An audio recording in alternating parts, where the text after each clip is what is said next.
Buletin Pagi 20 Februari anda bersama saya Fatin Hamimah Yusof. Antara tajuk utama pagi ini, tiada perebutan kerusi DUN rantau antara parti komponen PH.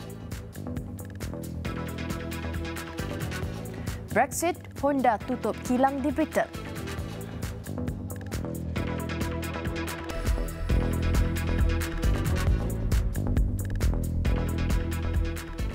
Assalamualaikum dan salam sejahtera. Naib Presiden Parti Amanah Negara Amanah, Datuk Husam Musa, memberi keterangan hampir 2 jam di Pejabat Suruhanjaya Pencegahan Rasuah Cabangan Kelantan di Kota Baru malam tadi. Datuk Husam yang juga pengurusi Pakatan Harapan Kelantan mula memasuki bangunan SPRM pada jam 9.25 malam sebelum keluar jam 11.05 malam. Beliau yang ditemui sebaik sahaja keluar memaklumkan dinasihati agar tidak memberi sebarang kenyataan kepada media. Ia bagi mengelak sebarang masalah memandangkan siasatan masih lagi berlangsung. Menurutnya, beliau dipanggil untuk memberi keterangan berhubung isu penerimaan dana daripada UMNO oleh beberapa pemimpin PAS. Saya kira kalau ada apa-apa yang tambahan mungkin dia panggil lagi. Ada dokumen Datuk bagi tadi? Ya, no comment. Saya dinasihat tak bagi apa-apa komen lagi. Dia tak bagi komen Ya. Bagi dia selesai dulu. Beliau turut memaklumkan sekiranya terdapat sebarang maklumat tambahan berkaitan isu berkenaan kemungkinan akan dipanggil semula. Mahkamah Session Kuala Lumpur pagi ini akan mendengar semula kes membabitkan bekas Timbalan Perdana Menteri Datuk Seri Ahmad Zahid Hamidi berhubung tuduhan melakukan pecah amanah jenayah wang RM10 juta milik Yayasan Akal Budi 3 tahun lalu. Perinciannya bersama wartawan Siti Khatijah Jaafar di sana. Baik, Kati, bagaimana perkembangan ketika ini?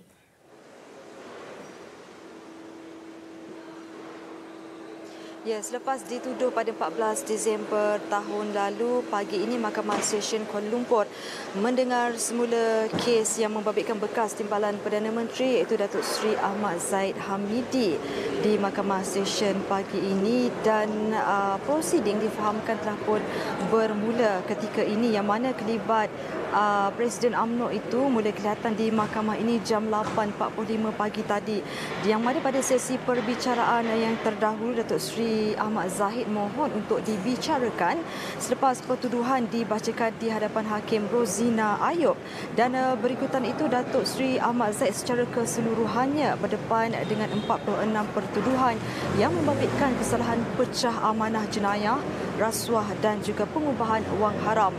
Mengikut pertuduhan, Datuk Seri Ahmad Zahid sebagai ejen iaitu pemegang amanah Yayasan Akal Budi, dan dalam kapasiti beliau itu telah diamanahkan dengan harta iaitu wang sebanyak RM10 juta milik yayasan berkenaan yang telah melakukan pecah amanah jenayah ke atas harta itu, di mana beliau telah dengan curangnya memberi pinjaman kepada Armada Holdings Sendian Berhad.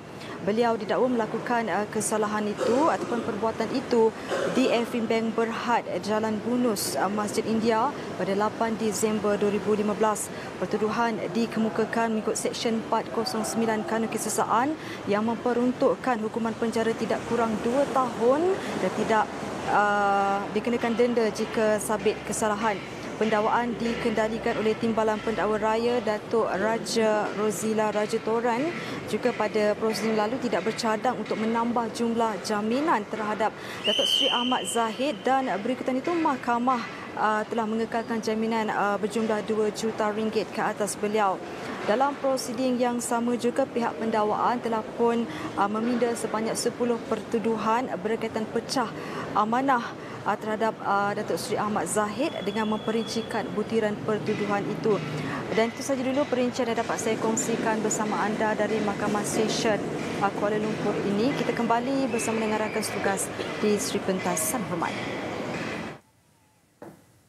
Baik, terima kasih Khatijah. Seterusnya, tiada perebutan kerusi DUN rantau antara parti komponen Pakatan Harapan pada pilihan raya kecil akan datang. Sebaliknya, ia terserah kepada kepimpinan PKR untuk menentukan calon yang layak bertanding di kerusi itu, berikutan kerusi terbabit ditandingi parti berkenaan pada PRU 14. No. Kita bila dah ada persepahaman kursi ni siapa punya, macam semenyih di bawah kita, itu dah selesai. Sebelum pilihan raya umum kita dah bincang dah, kursi sana ni pagar saya punya. Dan lain-lain gitulah contohlah. Alright. Tak ada rebutan, tak ada apa nak rebut. Beliau berkata demikian ketika diminta mengulas isu perebutan yang timbul susulan kekosongan kerusi Dun Rantau selepas penyandangnya Datuk Seri Mohamad Hassan gagal dalam rayuannya di Mahkamah Persekutuan. 16 November tahun lalu, Mahkamah Pilihan Raya Khas di Seremban memutuskan kemenangan timbalan Presiden UMNO di Dun Rantau terbatal dan tidak sah.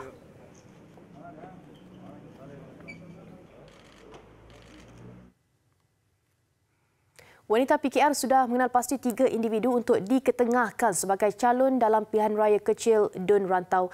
Calon berlatar belakangkan profesional dicadangkan kerana pembabitan mereka di pentas politik negara ketika ini masih kurang memuaskan. Rantau, I'm very consistent. I said I would promote women candidacy because we are very still short of women parliamentarian or ADUN. So therefore, we should promote women candidacy. Ada shortlisted calon? Wanita ada few names that we can submit for consideration. Wanita PKR masih berpegang kepada pendirian bahawa kerusi tradisi PKR bagi Dun Rantau harus diberikan kepada calon wanita bagi mengangkat martabat golongan berkenaan sebagai ejen pembangunan negara.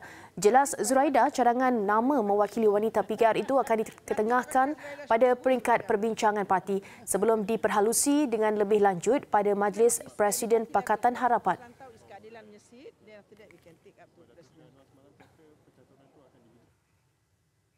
Menteri Besar Perak yang juga pengurusi Bersatu Negeri itu, Datuk Seri Ahmad Faizal Azumu menyatakan terkilan dengan bekas ketua-ketua bahagian Bersatu yang mendesaknya untuk meletak jawatan.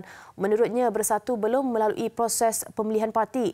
Justru semua jawatan adalah dilantik termasuk jawatan ketua bahagian. Sedih jugalah kawan-kawan saya suruh saya letak jawatan, tapi saya yakin dan percaya seperti diri saya, mereka juga adalah dilantik oleh kepimpinan. Dan bagi Parti Bersatu ni, kita masih belum melalui proses pemilihan. Jadi buat masa sekarang ni, semua ketua bahagian yang ada termasuk diri saya adalah lantikan daripada kepimpinan pusat. Maka mereka juga berhak untuk sama ada membubarkan atau sebaliknya ataupun mengekalkan. Jadi serahkan kepada mereka. Akui Datuk Seri Ahmad Faizal, sejak memegang jawatan pengurusi, beliau kerap didesak meletak jawatan. Namun menegaskan akan terus mendukung perjuangan parti dan berkhidmat kepada masyarakat.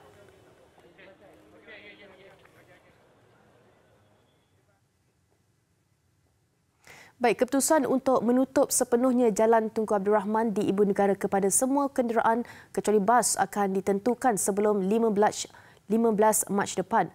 Menteri Wilayah Persekutuan Khalid Abdul Samad berkata pertimbangan dan pandangan semua pihak termasuk pemilik premis perniagaan di sepanjang jalan itu perlu diambil kira sebelum keputusan dibuat.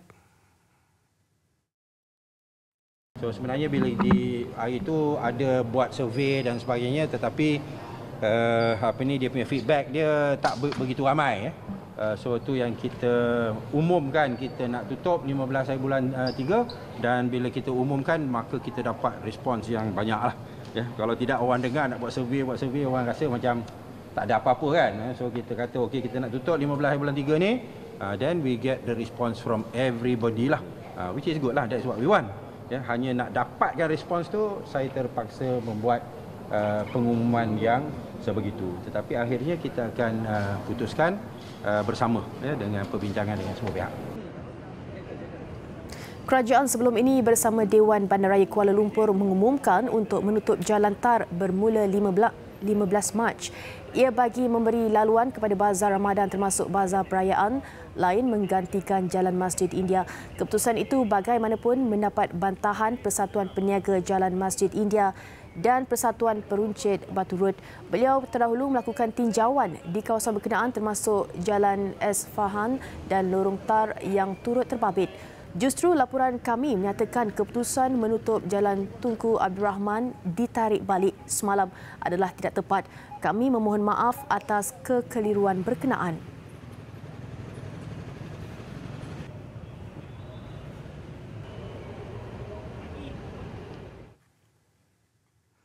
Kementerian Dalam Negeri sudah mengenal pasti beberapa individu yang didapati menghina agama di media sosial. Justru polis kini sedang menjalankan siasatan terhadap individu terbabit sebelum tindakan diambil. Saya dapat maklumat daripada Ketua Polis Negara tadi dan tetapi orang yang berkenaan itu belum lagi belum dipanggil tapi sudah dikenal pasti dan siasatan sedang pun dijalankan oleh pihak polis. Tegas Tan Sri Muhyiddin, amaran dan peringatan sudah diberikan sebelum ini supaya tidak membangkitkan perkara yang dianggap sebagai satu penghinaan kepada agama, raja dan sebagainya di media sosial. Kementerian Kesihatan mahu Mawar Medical Center memastikan penempatan pesakit yang terjejas ke pusat-pusat berkaitan dapat diselesaikan dalam waktu terdekat. Ia menjadi kewajipan dan keutamaan memastikan kesinambungan rawatan semua pesakit dapat dilakukan dengan lancar. Kementerian juga berharap pihak Pusat Hemodialisis Mawar akan memastikan operasi 13 buah lagi pusat hemodialisis di seluruh negara tidak akan terjejas dan keutamaan dan kewajipan untuk kami memastikan kesinambungan rawatan semua pesakit mestilah kita letakkan sebagai yang utama dan prioriti dan pertama dan isu-isu ini akan kita tangani segera dengan terbaiknya. Lesen Hospital Mawar Medical Center di Seremban Negeri Sembilan ini dibatalkan selepas didapati melanggar ketetapan Akta Kemudahan dan Perkhidmatan Jagaan Kesihatan Swasta 1998 Akta 586. Datuk Seri Dr. Zulkifli turut berharap agar isu ini dapat ditangani segera dan beliau turut menggesa semua pihak agar tidak mempolitikkannya.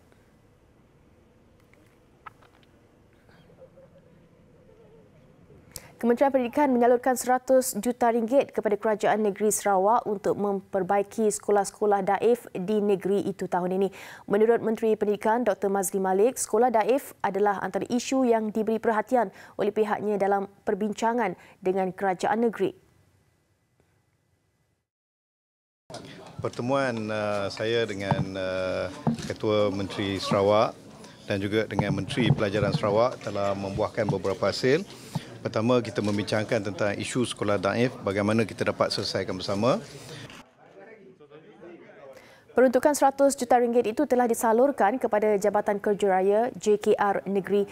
Ia menyaksikan 33 buah sekolah akan mendapat manfaat daripada peruntukan berkenaan.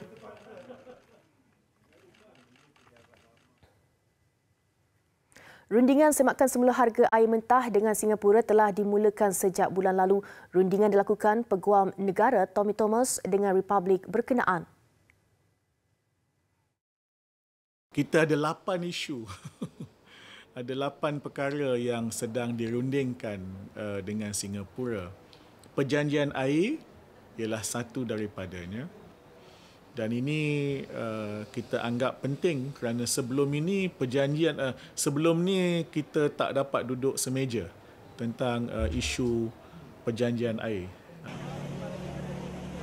Apabila ditanya mengenai maklum balas Singapura berhubung rundingan itu, beliau berkata setakat ini masih terlalu awal untuk membuat sebarang rumusan. Isu berkaitan perjanjian itu muncul kembali pada pertengahan tahun lepas selepas Perdana Menteri Tun Dr. Mahathir Mohamad mengkritik harga air mentah yang dijual sebagai tidak masuk akal dan beliau mahu rundingan semula.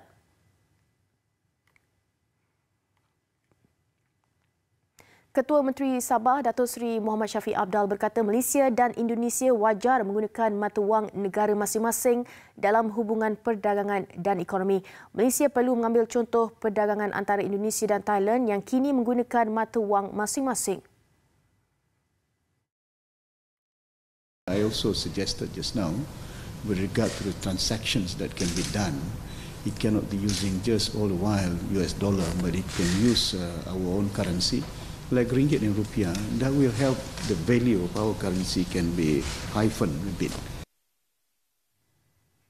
Kerajaan negeri juga akan memperincikan cadangan mewujudkan sebuah pusat pemeriksaan imigresen, kastam, kuarantin dan keselamatan ICQS antara sempadan negeri itu di Sarudung Kalabakan Tawau dengan Kalimantan Utara, Indonesia.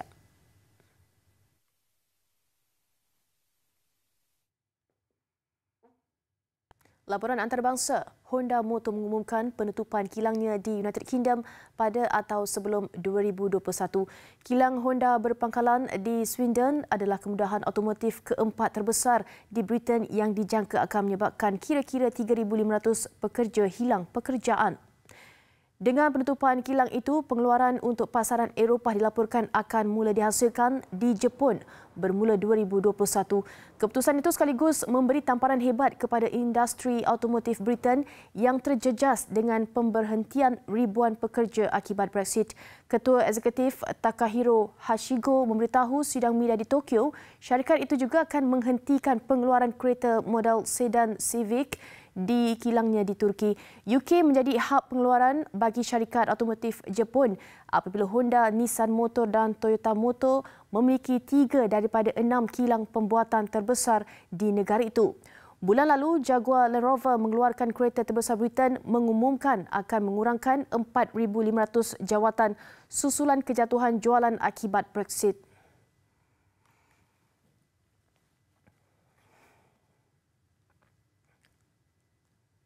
Operasi rangkaian restoran makanan segera KFC di Mongolia dihentikan sementara susulan kes keracunan makanan yang mengakibatkan 24 orang dimasukkan ke hospital.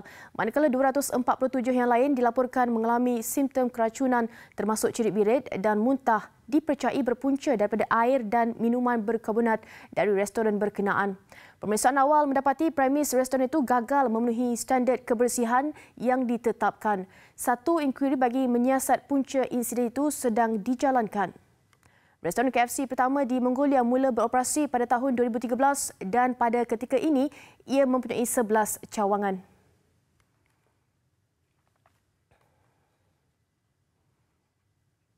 ...34 pendatang yang cuba menyeberangi Selat Inggeris dengan menaiki sebuah bot kecil diselamatkan bot penyelamat Britain.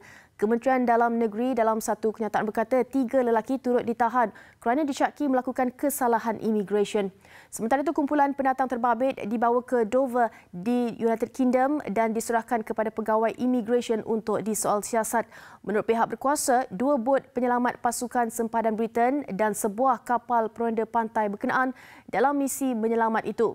Terdahulu, pihak berkuasa Perancis berkata sebuah bot nelayan memberikan isyarat amaran pada jam 8 pagi waktu tempatan selepas dikesan berada di kawasan perairan utara Perancis.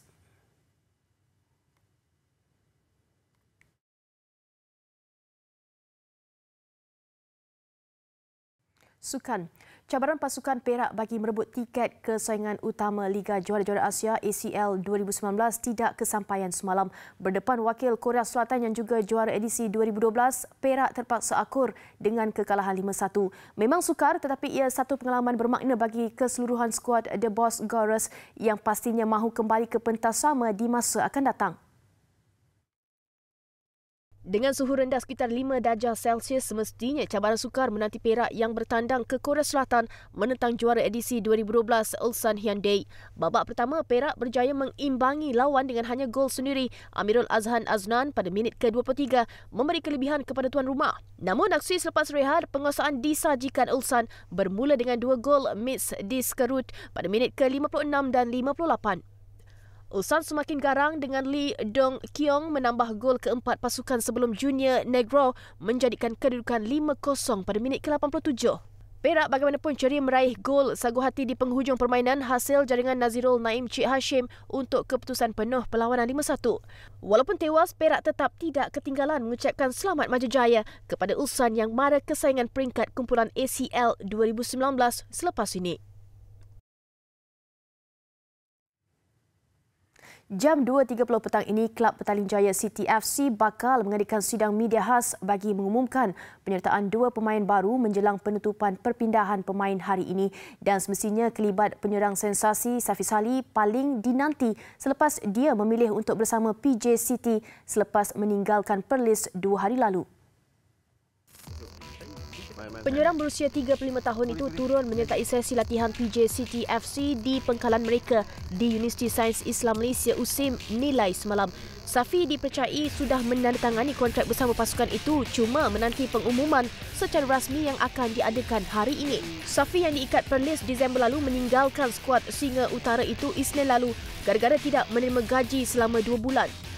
Saya ingin melupakan dengan secepat mungkin dan saya nak lebih fokus untuk bermain sebagai pemain bola sepak dengan lebih tenang dan lebih fikir kepada prestasi saya dalam padang. Penyertaan Safi bersama PJ City FC menggabungkan kembali dirinya dengan K. Devan yang pernah bersama-sama dengan Selangor pada musim 2010. PJ City berusaha mendaftarkan Safi sebelum jendela perpindahan pemain ditutup hari ini untuk menurunkannya menentang Kedah dalam aksi Liga Super di Stadium MBPJ Kelana Jaya Jumaat nanti. Kita ada seorang pemain yang ada nama. Star consider dia adalah seorang bintang ya. So semua lebih mengarah kepada positif lah penyertaan Safi dalam pasukan PJ City.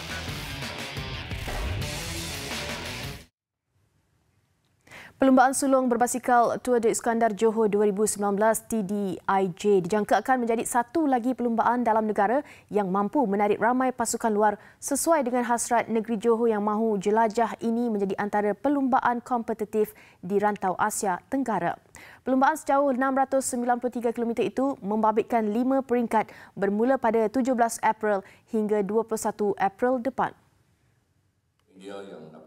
Sebanyak 22 pasukan sudah mengesahkan penyertaan dengan 10 pasukan kontinental antaranya dari Australia, Filipina, Jepun, Korea dan China. Ia termasuk juga 6 pasukan dalam negara iaitu TSG Cycling Team, Team Sapura Cycling, JDT Cycling Team, Selangor State Cycling Team dan PDRM G Cycling Team. Perlumbaan mencecah kos RM2.5 juta ini membabitkan 5 peringkat bermula di Nusa Jaya yang berakhir di Johor Bahru dengan jarak keseluruhan kira-kira 693 km. Kami di peringkat Tour di Iskandar Johor ni akan cuba menciptalah satu perjalanan yang sesempurna mungkin supaya tidak berlaku maknanya kelewatan pembagian hadiah contohnya. Perlumbaan ini menawarkan 4 jersey utama juga hadiah wang tunai keseluruhan berjumlah RM100,000. TDIJ antara usaha kerajaan negeri untuk mengetengahkan sukan berbasikal di negeri Johor selain mempromosikan keindahan dan kebudayaan masyarakat setempat. Baik, sekian Buletin Pagi. Terus ikuti Buletin TV3 di platform digital dan media sosial kami. Saya Fatin Hamma Yusof. Salam hormat dan Assalamualaikum.